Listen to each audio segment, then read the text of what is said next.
Brooklyn was booming elsewhere. Drummond Clark's block was still packed with boxy, soot-grayed houses, some settled at odd angles and all so close together they looked like one long, soot-grayed building. At holiday time, the patchy displays of festive lights accentuated the cracks as much as anything. On this bitter Christmas Eve, Drummond stood hunched in his small kitchen, struggling to open a can of soup for dinner. He wondered how all the years had come to this. No friends, no family. He couldn't remember the last time one of the neighbors had invited him in. Granted, a long-time widower wasn't much of a fit in an increasingly young and family-oriented neighborhood. Also, the world was increasingly elitist and materialistic, and his station lacked luster. He'd worked in sales at a middling appliance manufacturer for 30 years, and, he acknowledged, he lacked luster. In 64 years, one gets the message. But none of that quite accounted for tonight. He knew that there was another explanation. What is it again? He asked himself.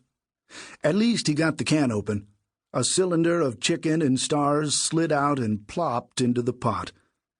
When the soup came to a boil, he lifted the pot from the burner and hurried to the table. His bowl, napkin, and spoon waited in a neat row.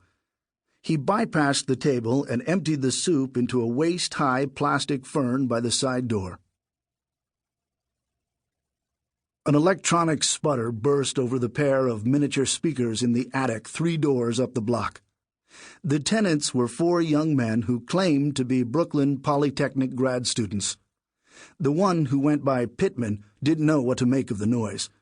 Sitting at the other end of the ping-pong table they used as a desk, Dewart appeared equally puzzled. Glancing at his monitor, Dewart said, "It's coming from number 6. Which is 6 again?" "Checking," said Pittman.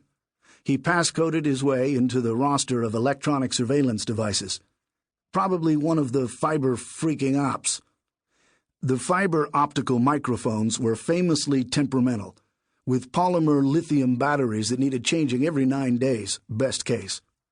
On this job that meant sneaking into Drummond's house when he was out, which had been seldom since his disability leave began. "Yep, fiber op," Pittman said. "In the planter in the kitchen." How could that happen? Maybe he was watering the plant. All his plants are plastic. Good point. Trying to ignore his rising anxiety, Pittman mouse-clicked to the feed from 20N and 20S, nickel-sized pinhole video cameras he'd wired onto street lamps at either end of the block. He could see Drummond's side door dangling open. Drummond kept the door triple-locked, except when taking out the trash. The alley was empty, aside from garbage cans. "We need the JV," Pittman said. His mind was a feverish montage of the potential consequences of losing Drummond, including several scenarios in which one of the junior varsity players climbed to the attic and, on orders from above, drew a gun. End of scene. Yes, surveillance units lost targets all the time. But Drummond Clark wasn't just any target. At 6 the next morning, a disagreeably frosty Christmas, Charlie Clark was the lone passenger on the Q11 bus, rattling past a desolate stretch of Queens Boulevard discount stores, fast food restaurants, and office buildings in decline. The driver, a pleasant, fresh-faced man around his own age, 30, was looking him over in the rear-view mirror. Even when Charlie wore old sneakers and jeans torn at the knees, like now, strangers mistook him for a yuppie. The driver called, "Going out to the island to be with family?" Charlie weighed telling the truth. The thing was, he'd heard a certain wistfulness in the driver's voice. Also, when boarding, he noticed the driver's wedding band and a snapshot of 2 little girls taped to the fare box.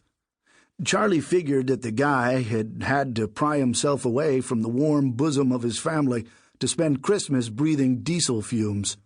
So probably he wouldn't be cheered to learn it amounted to chauffeuring an inveterate gambler to the track. "I'm going to see Great Aunt Edith," Charlie said. Great Aunt Edith was a filly. The bus driver glowed as if his fare box had been replaced by an open fire. To keep the poor bastard's buzz going, Charlie got off a stop before Aqueduct Racetrack, at a neighborhood of little brick and shingle houses that might well be populated exclusively by great-aunts. It meant walking a couple of extra blocks. He shivered, but not because of the cold. It was the debt. The Big A opened in 1894.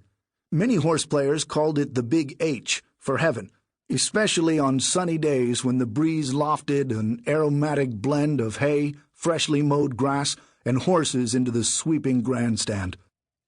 Charlie had spent a good part of the past 10 years in the grandstand, but developed no such sentiments. His focus was almost always on the races or the goings-on before and after. Happy snorts, dragging hooves, extra steps. He drank up clues. In a race last weekend at Gulfstream, with 5 horses already finished, Great Aunt Edith was lumbering behind by too many lengths to count, as usual. Everyone else at the Big A viewing the simulcast went into crumple and mutter mode. Charlie watched the entire race, as always. With an 1/8 to go, Great Aunt Edith transformed into a locomotive. Charlie smelled a rare ruse known as hiding form, in which a horse racks up a record as a plotter, but secretly is a bullet in workouts. His owner and trainer intentionally hold him back in races with the objective of a betting bonanza the day they finally let him loose. There was no better time to come out of hiding than the day after Christmas, when the betting pool was fattened by a grandstand packed with first-timers and other fish who always pick the favorite. If Edith's people had such designs, her jockey would air it out in today's workout, and he could do so without the usual security precautions because Aqueduct was closed on Christmas.